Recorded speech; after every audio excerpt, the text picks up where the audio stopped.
ठीक है बच्चों, 3 लेसन हम कर चुके हैं। आज तो कोई इंट्रोडक्शन नहीं, कुछ नहीं, कहानी बहुत अच्छी है। कंचा है ना, मुझे भी अपने बचपन की याद आ गई। कांच के कंचे होते हैं गोल गोल, है ना, खेलते और फिर पापा मम्मी पकड़ लेते तो मार पड़ती है खिंचा के, है ना। वो वाले कंचे की कहानी है ये। खेलना मत, नहीं तो मार पड़ेगी, है ना, सिर्फ कहानी सुनना। ठीक है बच्चों। वह नीम के पेड़ों की घनी छाव से होता हुआ सियार की कहानी का मजा लेता आ रहा था। हिलते डुलते उसका बस्ता दोनों तरफ झूमता खनकता था। स्लेट कभी छोटी शीशी से, पहले जो है ना स्लेट होती थी ना, उस पे ना शीशी के अंदर लेके जानी पड़ती थी स्याही, उसकी जो वाइट जिससे लिखा जाता था, और है ना कलम बनाई जाती थी लकड़ी से, और आगे उसको ऐसे नुकीला बना के पेंसिल की निब जैसी शेप दे के फिर उसमें डुबो डुबो के लिखते थे। इसीलिए उसकी स्लेट उस स्याही से, उस वाली शीशी से टकरा रही थी, और कभी पेंसिल से। यूं वे सब बस्ते के अंदर टकरा रहे थे, मगर वह न कुछ सुन रहा था न कुछ देख रहा था। उसका पूरा ध्यान किस पर केंद्रित था? कहानी पर, क्योंकि कहानी बहुत मज़ेदार थी। किसकी? कोए और सियार की। सियार कोए से बोला, प्यारे कोए एक गाना गाओ, मैं तुम्हारा गाना सुनने के लिए तरस रहा हूँ। कोए ने गाने के लिए मुंह खोला तो रोटी का टुकड़ा जमीन पर गिर पड़ा। सुनिए आपने सियार और कोए की कहानी कि कोआ ना रोटी का टुकड़ा लेके बैठा होता है एक डाल पर। सियार तो चालाक होता ही है, तो उसको वो रोटी का टुकड़ा चाहिए होता है, तो ऐसे तो मिलेगा नहीं, मांगने से तो देगा नहीं कोआ। तो उसने एक चालाकी चली और कोए से बोला कि तुम बहुत अच्छा गाना गाते हो और मैं तुम्हारा गाना सुनना चाहता हूँ। तो कोआ क्या आ गया, हाँ अरे वाह मेरी तारीफ, तो फिर तो गाना। जैसे ही उसने गाना गाने के लिए मुंह खोला, रोटी नीचे और सियार रोटी लेके भाग गए। ये वो वाली कहानी है। सियार उसे उठाकर 9-2-11 हो गया। 9-2-11 होना मतलब भाग जाना। वह जोर से हंसा, बुद्धू कोआ यानी मूर्ख कोआ। वह चलते चलते दुकान के सामने पहुंचा। अब लड़का कहाँ पहुंचा? दुकान के सामने। वहाँ अलमारी में कांच के बड़े बड़े जार कतार से रखे थे। जार यानी वो डब्बे होते हैं ना, दुकान पे जाते हैं तो उनमें टॉफ़ी चॉकलेट रखी रहती है वो, और काय के थे वो, लेकिन कांच के। उनमें चॉकलेट, पीपरमेंट और बिस्किट थे। उसकी नज़र उसमें से किसी पर नहीं पड़ी। क्यों? देखें, उसके पिताजी उसे ये चीज़ें बराबर ला देते थे, क्योंकि उसके पिताजी, इसलिए उसने ध्यान नहीं दिया क्योंकि उसके पिताजी ये सारी चीज़ें उसको लाकर दे दिया करते थे। फिर भी एक जार ने उसका ध्यान अपनी ओर खींचा। क्रस्ट करना मतलब खींचा।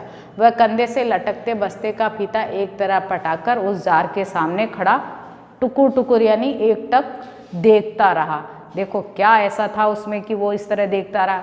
नया नया लाकर रखा गया है, उससे पहले उसने वह चीज़ यहाँ नहीं देखी। पूरे जार में क्या थे? कंचे थे, इसीलिए वो देख रहा था। लकीर वाले, जिनके ऊपर क्या बनी हुई थी? लकीरें बनी हुई थीं। सफ़ेद गोल कंचे, बड़े आंवले जैसे, इतने खूबसूरत हैं। अब तक ये कहाँ थे? शायद दुकान के अंदर। अब दुकानदार ने दिखाने के लिए बाहर रखा होगा। वो सोचने लगा शायद अब तक दुकान के अंदर रखे होंगे। अब दुकानदार दिखाने के लिए कहाँ ले आया? बाहर ले आया। उसके देखते देखते जार बड़ा होने लगा। अब वो इमेजिन करने लगा, जार क्या हो गया? बड़ा हो गया। वह आसमान सा बड़ा हो गया। वह भी उसके भीतर आ गया। वहाँ और कोई लड़का तो था नहीं, फिर भी उसे वही पसंद था। छोटी बहन के हमेशा के लिए चले जाने के बाद वह अकेला ही खेलता था, क्योंकि उसकी बहन भगवान के पास चली गई थी, इसलिए उसे अकेले खेलने की आदत थी। इसलिए वो क्या ये सब सोच रहा था, वो इमेजिन कर रहा था कि ऐसा हो रहा है। वह कंचे चारों तरफ बिखेरता मज़े से खेलता रहा। तभी एक आवाज़ आई, लड़के तू उस जार को नीचे गिरा देगा। वह चौंक उठा, तभी उससे एकदम चौंक गया वो सोचते सोचते, क्योंकि उसको ये आवाज़ आई। जार अब छोटा बनता जा रहा था। छोटे जार में हरी लकीर वाले सफ़ेद गोल कंचे, छोटे आंवले जैसे। सिर्फ 2 जने वहाँ हैं, वह और बूढ़ा दुकानदार। दुकानदार के चेहरे पर कुछ चिड़चिड़ाहट थी, मतलब चिड़चिड़ कर रहा था वो।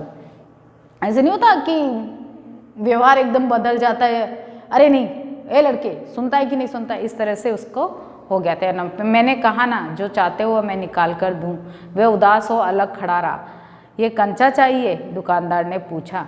दुकानदार ने जार का ढक्कन खोलना शुरू किया। उसने निषेध यानी मना से, निषेध यानी मना से, मना कर दिया कि नहीं चाहिए, क्योंकि उसके पास पैसे नहीं थे। तो फिर सवाल खूब रहा, क्या उसे कंचा चाहिए, क्या चाहिए, उसे खुद मालूम नहीं। जो भी हो, उसने कंचे को छूकर देखा। जार को छूने पर कंचे का स्पर्श करने का एहसास हुआ। अगर वह चाहता तो कंचा ले सकता था। लिया होता तो स्कूल की घंटी सुनकर वह बस्ता थामे हुए। इतने में क्या हुआ, स्कूल की घंटी बज गई और वो बैग लेकर भागा फटाफट। देर से पहुंचने वाले लड़कों को क्या पीछे बैठना पड़ता था। उस दिन वही सबके बाद पहुंचा था, इसलिए वह चुपचाप पीछे की बेंच पर बैठ गया। सब अपनी अपनी जगह पर है। रामन अगली बेंच पर है, वह रोज समय पर आता है। तीसरी बेंच के आखिर में मल्लिका के बाद अम्मू बैठी है। जॉर्ज दिखाई नहीं पड़ता। लड़कों के बीच जॉर्ज ही क्या सबसे अच्छा कंचे का खिलाड़ी है। कितना भी बड़ा लड़का उसके साथ खेले, जॉर्ज से हार ही जाएगा, मात खा जाएगा, मतलब हार ही जाएगा। हारने पर यूं ही विदा नहीं हो सकता। हारे हो को अपनी बंद मुट्ठी जमीन पर रखनी होगी, तब जॉर्ज कंचा चलाकर मुट्ठी के जोड़ों की हड्डी तोड़ेगा, यानी कंचा से उस पे मुट्ठी पर मारेगा, जिससे क्या लगेगी, चोट लगेगी। ये सजा होती थी हारने वाले के लिए। जॉर्ज नहीं आया। अरे हाँ, जॉर्ज को बुखार है ना, उसे रामन ने यह सूचना दी थी। उसने मल्लिका को सब बताया था। जॉर्ज का घर रामन के घर के रास्ते में पड़ता है। अप्पू कक्षा की तरफ ध्यान नहीं दे रहा है। मास्टर जी, उसने हड़बड़ी में पुस्तक खोलकर सामने रख ली। रेलगाड़ी का सबक था, यानी सबक यानी पाठ, रेलगाड़ी के बारे में पढ़ाया जा रहा था। पृष्ठ 37।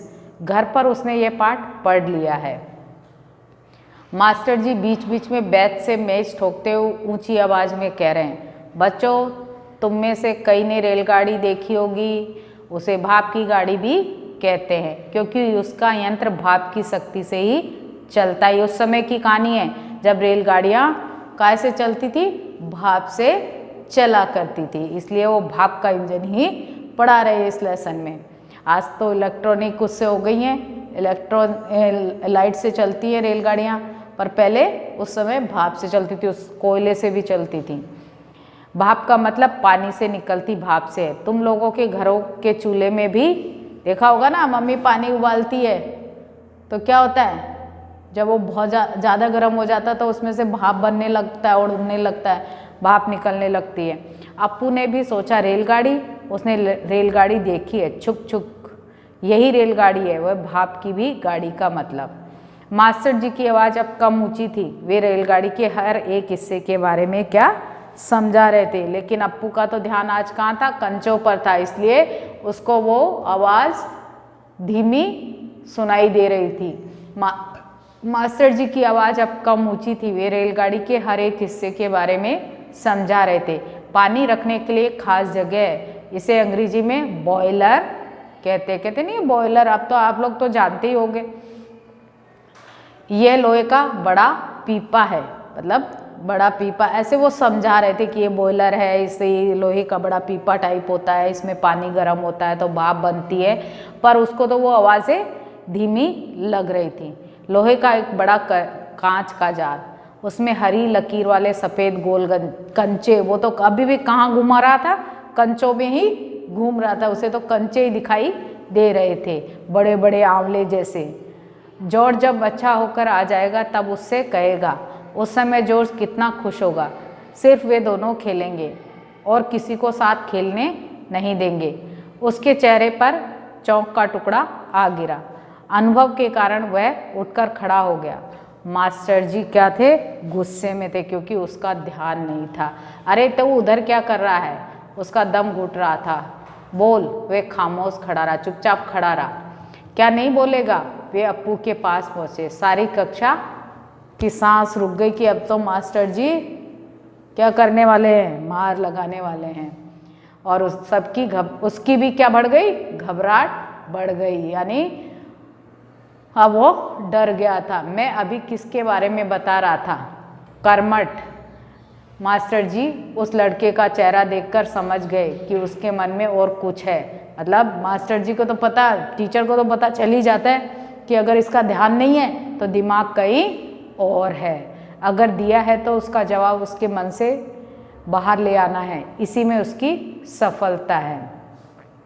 अगर पाठ पर ध्यान होगा तो जवाब बाहर आ जाएगा, नहीं दिया होगा तो वो जवाब नहीं दे पाएगा। क्लास में भी होता है ना, हाँ हाँ बेटा आराम से बताओ, है ना, ऐसे बोलते हैं ना टीचर कि शायद इसने सुना हो, घबराहट के मारे नहीं बोल पा रहा हो तो आराम से बुलवाएंगे तो बोलेगा। ऐसा ही वो मास्टर जी कर रहे थे।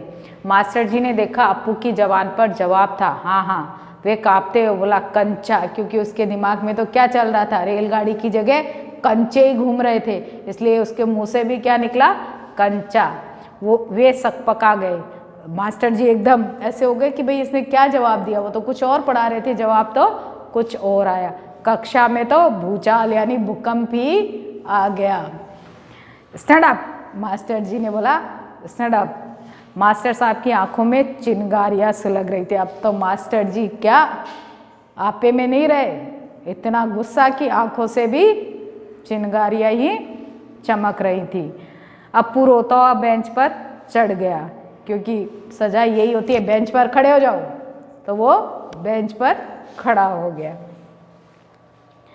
पड़ोसी कक्षा की टीचर ने दरवाजे से झांक कर देखा, फिर सब लोग जोर से हंसने लगे, क्योंकि भाई आवाज़ कहाँ तक पहुँच गई थी, क्लास के बाहर। रोकने की पूरी कोशिश करने पर भी अपना दुख रोक नहीं सका और सुबकता रहा। रोते रोते उसका दुख बढ़ता ही गया, मतलब वो रोना शुरू कर दिया उसने तो, और रोता ही जा रहा था, और उसका तकलीफ है ना, उसका दर्द बढ़ता ही जा रहा था। सब उसकी तरफ देख देख कर उसकी हंसी उड़ा रहे हैं। रामन, मलिका सब बेंच पर खड़े खड़े। उसने सोचा दिखा दूंगा सबको, जॉर्ज को आने दो, जॉर्ज जब आए, जॉर्ज के आने पर वह कंचे खरीदेगा, इनमें से किसी को वह खेलने नहीं बुलाएगा, सबको देख लूँगा। सारे आज हंस रहे हैं ना, कल जब कंचे ला के जॉर्ज के साथ खेलूँगा ना तो एक को भी नहीं खिलाऊंगा अपने साथ, सबको मज़ा चखाऊंगा। कंचे को देखिए ललचाएंगे, इतना खूबसूरत कंचा है, हरी लकीर वाले सफ़ेद गोल कंचे, बड़े आंवले जैसे। तब शक हुआ कंचा मिले कैसे, क्या मांगने पर दुकानदार देगा? जॉर्ज को साथ लेकर पूछे तो नहीं दे तो, मतलब शक हुआ कंचा मिले कैसे, मतलब कैसे। अब उसके मन में तो वो कंचे की उथल पुथल चल रही थी कि वो कंचे कैसे उसको मिल जाए।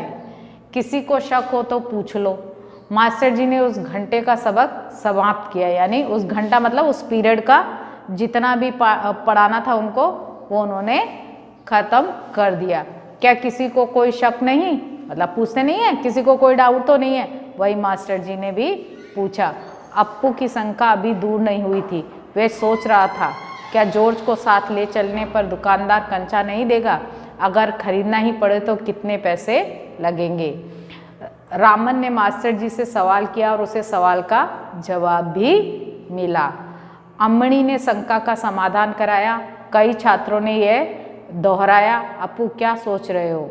मास्टर जी ने पूछा। पूछ लो ना, शंका क्या है? शंका जरूर है। अब मास्टर जी ने अप्पू से भी पूछा कि भाई कोई शंका हो तो पूछ लो, क्या सोच रहे हो? कोई शंका तो जरूर है मन में। क्या जॉर्ज को साथ ले चलने पर दुकानदार कंचे देगा? वो तो अभी भी कंचे में ही डूबा हुआ है, वो तो अभी भी यही सोच रहा है कि जॉर्ज को ले जाने पर कंचे मिल जाएंगे, नहीं तो कितने पैसे लगेंगे। क्या 5 पैसे में मिलेगा, 10 पैसे में? क्या सोच रहे हो?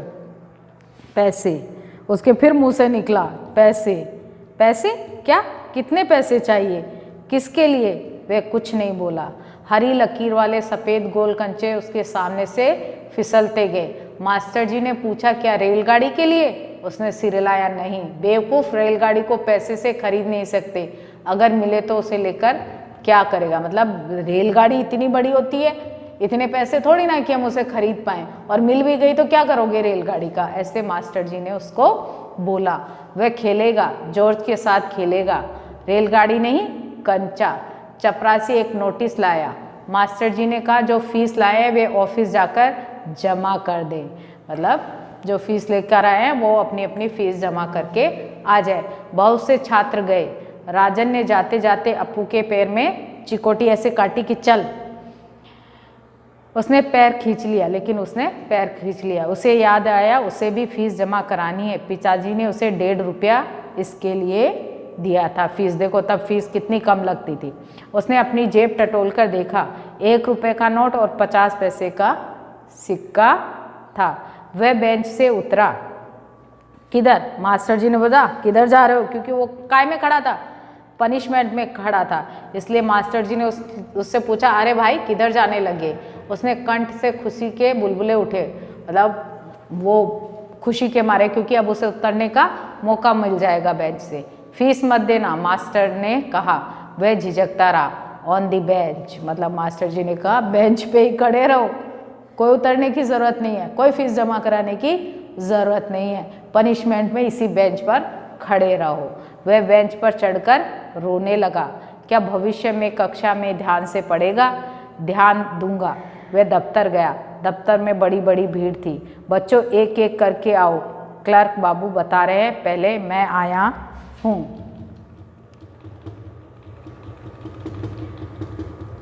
मैं ही आया हूँ। मेरे बाकी पैसे? इस शोरगुल से अप्पू दूर खड़ा रहा। रामन ने फीस जमा की, मल्लिका ने जमा की, अब थोड़े से लड़के ही बचे हैं। वह सोच रहा था जॉर्ज को साथ लेकर चलूँ तो देगा न, शायद दे, नहीं तो कितने पैसे लगेंगे, 5 पैसे 10 पैसे। हरी लकीरों वाले गोल सफ़ेद कंचे। घंटी बजने पर फीस जमा किए हुए सभी बच्चे उधर से चले। वह भी चला, मानो नींद से जागकर चल रहा हो। क्या सब फीस जमा कर चुके? कक्षा छोड़ने के पहले मास्टर जी ने पूछा। वह नहीं उठा। शाम को थोड़ी देर इधर उधर वो टहलता रहा। लड़के गीली मिट्टी में छोटे गड्ढे खोदकर कंचे खेल रहे थे। वह उनके पास भी नहीं किया। उसके दिमाग में तो ये चल रहा था ना कि कंचे कैसे मिले, कैसे वो कंचे खरीदे। फाटक के सीखचे थामे उसने सड़क की तरफ देखा। वहाँ उस मोड़ पर दुकान है। दुकान में अलमारी, बाहर खड़े खड़े वह छू सकेगा। अलमारी में शीशे के जार हैं, उसमें एक जार में पूरा कंचे भरे हुए हैं। बस्ता कंधे पर लटकाए हुए चलने लगा। दुकान नज़दीक आ रही है, उसकी चाल भी तेज हो गई। वह अलमारी के सामने खड़ा हो गया। दुकानदार हंसा। उसे मालूम हुआ कि दुकानदार उसका ही इंतजार कर रहा है। वह भी हंसा। कंचा चाहिए ना? उसने सिर हिलाया। हाँ। दुकानदार जार का ढक्कन जब खोलने लगा तो अप्पू से पूछा, अच्छे हैं ना? उसने कहा हाँ बहुत अच्छे हैं, क्योंकि वो तो साल दिन भर सजा भी खा चुका था उन कंचों के बारे में। बढ़िया फर्स्ट क्लास कंचे। तुम्हें कितने कंचे चाहिए? उसने कितने कंचे चाहिए? कितने चाहिए? कितने? उसने जेब में हाथ डालकर 1 रुपया और 50 पैसे हैं, उसने वह निकाल कर दिखाया। दुकानदार चौंका। इतने सारे पैसों के? क्योंकि पहले तो 5 पैसे 10 पैसे भी बहुत हुआ करते थे, उनमें भी बहुत सारी चीज़ें आ जाती थी, और इतने सारे, ये तो पूरी फीस थी उसकी। तो दुकानदार चौंक गया। सबके पहले कभी किसी लड़के ने इतनी बड़ी रकम के कंचे नहीं खरीदे थे। इतने कंचों की ज़रूरत क्या है? वह मैं नहीं बताऊंगा। दुकानदार समझ गया। वह भी किसी ज़माने में बच्चा रहा था। उसके साथी मिलकर, उसने सोचा सारे साथी मिलकर खरीद रहे होंगे, ये सब के खरीदने आया, इसीलिए इतने पैसों के ले रहा है। वह कंचे खरीदने की बात जॉर्ज के सिवा और किसी को बताना नहीं चाहता था। दुकानदार ने पूछा, क्या तुम्हें कंचा खेलना आता है? वह नहीं जानता था। तो फिर कैसे कैसे सवाल पूछ रहा है। अब तो मतलब उसका धीरज, उसका सब्र भी जवाब दे दिया कि कितने सवाल पूछ रहा है, कंचे मांग रहा हूँ, कंचे दे दे। उसने हाथ फैलाया, दे दो। दुकानदार हंस पड़ा। वह भी हंस पड़ा।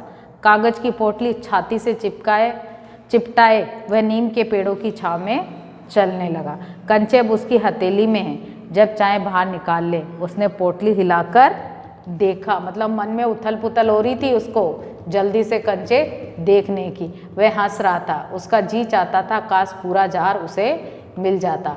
जार मिलता तो उसके छूने से ही कंचे को छूने का एहसास होता। एकाएक उसे शक हुआ, क्या सब कंचों पर लकीर होगी? उसने सोचा। उसने पोटली खोलकर देखने का निश्चय किया। बस्ता नीचे रखकर धीरे से पोटली खोली, और जब पोटली खोलेगा तो क्या होगा बच्चों?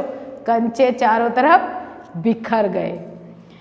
वे सड़क के बीचों बीच पहुंच रहे हैं। सड़क, अब वो तो कंचे है, वो तो एक बार सड़क पर गिरे और फिसलेंगे, लुढ़क लुढ़क के यहाँ वहाँ जाएंगे। क्षण भर सक पकाने के बाद वह उन्हें चुनने लगा। हथेली भर गई। वह चुने हुए कंचे कहाँ रखे? स्लेट और किताब बस्ते से बाहर रखने के बाद कंचे किसने भरने शुरू कर दिए? बैग के। 1 2 3 4। एक कार सड़क पर ब्रेक लगा रही थी। वह उस वक्त भी कंचे चुनने में ही मग्न था। ड्राइवर को इतना गुस्सा आया कि उस लड़के को कंचा कच्चा खा जाने की इच्छा हुई। कि मतलब बीच में बैठा, गुस्सा आएगा ही कि भाई बीच में बैठा है, आज गया नीचे तो अभी लग लगा। ड्राइवर ने बाहर झांक कर देखा कि लड़का क्या कर रहा है। हॉर्न की आवाज़ सुन कंचे चुनते अप्पू ने बीच में सिर उठाकर देखा। सामने एक मोटर है और उसके भीतर, पहले ना गाड़ियों को मोटर ही बोलते थे, मोटर गाड़ी। उसने सोचा क्या कंचे उसे भी अच्छे लग रहे हैं। अब उसके दिमाग में आया कि इसको भी अच्छे लग रहे होंगे ड्राइवर को कंचे, इसीलिए मज़े ले रहा है। एक कंचा उठाकर उसे दिखाया और हंसा। बहुत अच्छा ना। ड्राइवर का गुस्सा हवा हो गया, मतलब गायब हो गया, क्योंकि उसने पूछा ही ऐसे।